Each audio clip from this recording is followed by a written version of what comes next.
Hi, I've been doing research on abortion around the world. I started with the Western Hemisphere because every time I would hear something about another country, it would seem like they had way more restrictions than the United States, meaning usually gestational age limit. So let me just read off to you the ones that are legal. Argentina is legal on demand, 14 weeks gestational limit. Now that just happened a couple years ago. It was illegal. It was prohibited previously, like it is in Bolivia, Brazil, Chile, Costa Rica, Dominican Republic, Ecuador, El Salvador, Guatemala, Haiti, Honduras, Jamaica, Panama, Paraguay, Peru, Suriname, the Bahamas, and Venezuela. Abortion is illegal. Some of them have exceptions for rape, incest, and the woman's life. Others extend that to the health of the mother, including mental health, which is definitely a loophole. So I was surprised. I was very surprised. The ones that are legal in the Western Hemisphere are Argentina, like I said, with a gestational limit across the board of 14 weeks. Colombia, they must have done this fairly recently. Their gestational limit is 24 weeks. That's very liberal. Liberal as in allowing the termination of a pregnancy even after some premature babies have been known to be born. Like, the youngest preemie has been, I think, 21 weeks. And French Guiana, on demand, 12 weeks gestational limit. Guyana, 8 on demand, yes, but 8 weeks gestational limit. Ireland, on demand. Now we know that they legalized abortion just in the last few years also. Ireland is 12 weeks gestational limit. United States, on demand, no gestational limit. According to Roe v. Wade, which said you can't interfere with that. So the United States has no gestational limit, but Argentina, Colombia, French Guiana, Ireland, Uruguay, Mexico in 9 states has it legalized. But it's 12 weeks gestational limit in the 9 states that have now legalized it in Mexico. You get this. Brazil, it's illegal and it's punishable by 1 to 4 years in prison. There's a lot of details in the Brazilian law. My source on all of this is the Center for Reproductive Rights, which is based in, let's see, where are we based? Probably Washington, I'm just guessing. But on the reproductiverights.org website for this advocacy group, they actually have a pop-up now that says, the United States is only one of 4 nations that has rolled back abortion permissions, whatever they call it, abortion freedoms, in the last 25 years. That's very misleading, though, because the baseline that they're starting from for a lot of these countries was just not, the ones that have legalized it, wasn't even that long ago where it was completely prohibited. So Canada is very interesting. Canada has a similar situation to what just happened here in the United States. There was a high court decision, but basically the result is that the provinces get to regulate abortion. And so you have some of the smaller provinces like Saskatchewan and Prince Edward Island that have a much lower gestational age limit. Like, I think the lowest one might be 12 weeks, and then like Quebec and Ontario and Alberta all go up to about 23 weeks. So what I've noticed, though, is that the pop-up window that said that we were only one of 4 nations that had rolled back abortion freedoms in the last 25 years, that shows me, and based on my previous research, that there has been a worldwide push to basically legalize abortion on demand with no gestational age limit. I haven't gone to the Eastern Hemisphere yet, but I do know there's a lot of gestational age limits in Europe. For a lot of people, that kind of regulation is all they want. They just want a gestational age limit. But the activists here in the United States are the ones that are driving the push toward absolutely no limit at all whatsoever on gestational age or circumstances by which someone might want to terminate their pregnancy, no matter how large and how developed the fetus is, which seems to me to be stopping progress on this issue.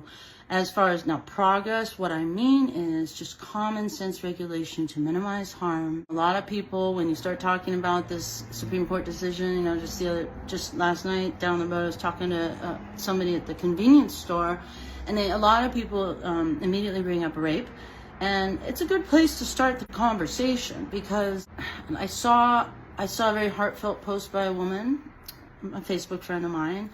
And I don't know her in real life, but I've known her for many, many years. And, you know, she shared a story where she had been attacked and sexually assaulted, and she was very glad that she was able to get, to terminate that pregnancy. And I think everybody can sympathize and empathize with the plight of a woman who was literally impregnated against her will. That there's no worse violation than that.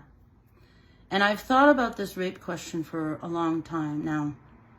I don't know if any of you have signed on to follow Lila Rose and her live action group that I mentioned in my last live video, but she gathered together people who were children of rape, and often they were adopted, and often they were people who had made a big difference in the world.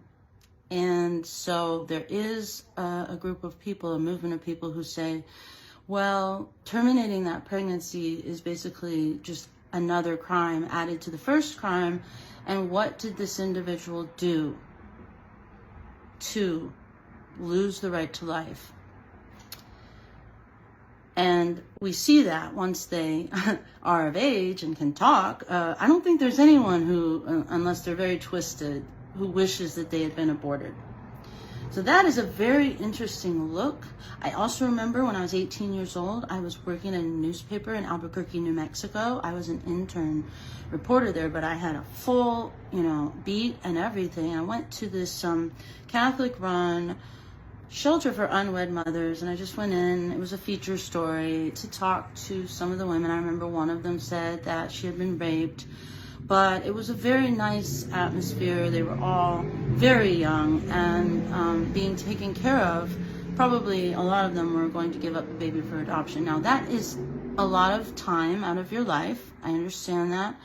And it's not really my place to tell someone you have to have, a child a la the patriarchy, or what a lot of these people are railing against, especially the woman that I've known on Facebook for a long time. And she's extremely angry because she was raped. Now, I said to the guy last night at the convenience store, how about we make rape rare? How about we work on punishing rape, making it much more visible, tracking these men down, not allowing them to be in the shadows, getting rid of the statute of limitations, getting those rape kits analyzed and processed to catch all those people. The fact that there are rape kits backed up in every police station really says something about our society, doesn't it? Yeah.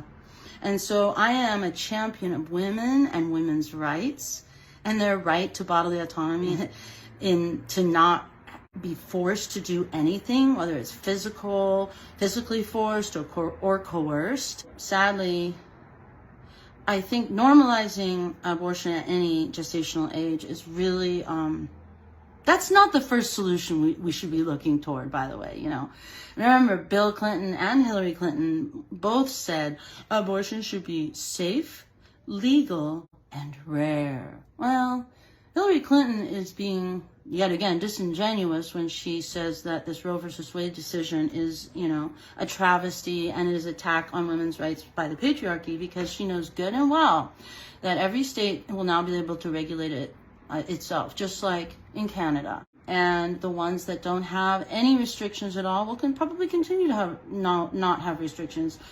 However, it's up to the citizens of the United States to make their desires known and to run for office and to live in a place where they feel comfortable with the regulations on this very delicate, contentious issue. I've seen a lot of really alarmist posts since the ruling on, was it just Friday? I've seen one person claims to have been working in personal data, trafficking in personal data for the last 10 years. And he was telling his friends and everybody on Facebook to delete their menstrual calendar apps. Yeah, with the implication that the government was now going to be going after people if they didn't show that they, were having menstruation, that they might be able to use that data. That's true. I think that's true whether we have Roe versus Wade or not. I actually stopped using that kind of app to track myself because I know what the NSA is capable of. But to say that this is going to be, they're going to be going after women is very alarmist, because like even in South Dakota, Governor Kristi Noem was saying, the woman should not be prosecuted, which is really ironic because did you know in Mexico is a fascinating case. Up until November of 2021, yes, you heard that right, abortion was illegal and women were jailed. They were in jail, and they would take a lot of unhealthy concoctions or, unproven things that would damage them in order to terminate their pregnancy. So we don't want that. Although I will say that the data that was provided to Justice Blackmun when he was spearheading the Roe versus Wade decision was faulty data. They admitted later, this Bernard Nathanson was one of two male doctors who were spearheading the Roe versus Wade drive, and they fabricated the statistics about deaths that occur in back alley illegal abortions. We know that there can be terrible complications when someone is not competent, but we also know that those statistics they were showing like a massive incidence of death from back alley and black market abortions was fabricated. Bernard Nathanson actually converted to Catholicism. He was responsible for that movie, The Silent Scream, which basically, I think it was in the late 70s, which showed an abortion using sonogram technology. It showed the baby trying to get away from whatever it was, whether it was a suction or a forceps. The baby was actively trying to move away from it. And this movie caused quite a stir in throughout the country. Of course, it didn't change. Of course, some people's minds will never change. And I have an article about how one of the guys who had made pronouncements about the cerebral cortex not being wired to the nerves yet, and that means that the fetus doesn't feel pain until about 24 weeks. This guy was saying that he might have been wrong, because there's this temporary cortex called the plate something. It recedes and it disappears as the cerebral cortex then goes and replaces it. So they clearly can feel pain, which is why I talk about abortion from the standpoint of science, not religion. So just make no mistake, okay? This is a human issue. This is an issue of a vulnerable human being who has no one to advocate for it, or very few. And so, yeah, putting yourself out of commission for 9 months is a very difficult thing, especially for a young person. And it is also very difficult to give up your child for adoption, because who knows if you'll have another child. Many, many people did this. Joni Mitchell, she gave up her daughter for adoption. And we all know someone who did that. And there was that movie Juno, which showed a very good, nice, cute story about this young girl played by Ellen Page at the time. Now she goes by Elliot Page, but who chose the couple and everything like that. I don't have all the answers, okay? Just want to tell you about Mexico. So the High Court said we're decriminalizing abortion, right? I was like, okay, that's good, because Kristi Noem said, the woman shouldn't be prosecuted. That seems pretty cruel. But we need to see change. We need to see change. We need to prosecute rape. We need to become just more ethical and moral in general. It doesn't have to be religious by any stretch of the imagination. We just need to become more humane. And so in Mexico, they decriminalized it, and then they said each state, because it's the Estados Unidos de Mexico, each state could regulate its own. So in Mexico, they permit abortion on demand in 9 states of Mexico. only if it's before 12 weeks, which as you know is very early, but it's doable. But 12 weeks, yeah, 12 weeks in Mexico, anywhere. So let's put this into perspective. The activists are driving this no restrictions thing, and it's not helping anyone. So tell the whole story, okay? Mexico just legalized it, but it's still a ban after 12 weeks. I think we can get it together and we can make an environment where women aren't confused or they have no one to turn to and all that. It's really horrible and hard. Or, and they can get maybe something real early. I'm not, people would be horrified. Some people would be horrified because they say life begins at conception. Seems that it does. There's a lot that science can tell now at 5 weeks, 6 weeks, but we would have to change we reorient how we educate our women too, because if you really know your body, then you'll know something's amiss. But a lot of people don't even realize they're pregnant until it's already 6 weeks gestation. Okay, that's all I gotta say. Have a wonderful Sunday evening, everyone. And above all, keep calm and share complete facts. See you soon. Bye.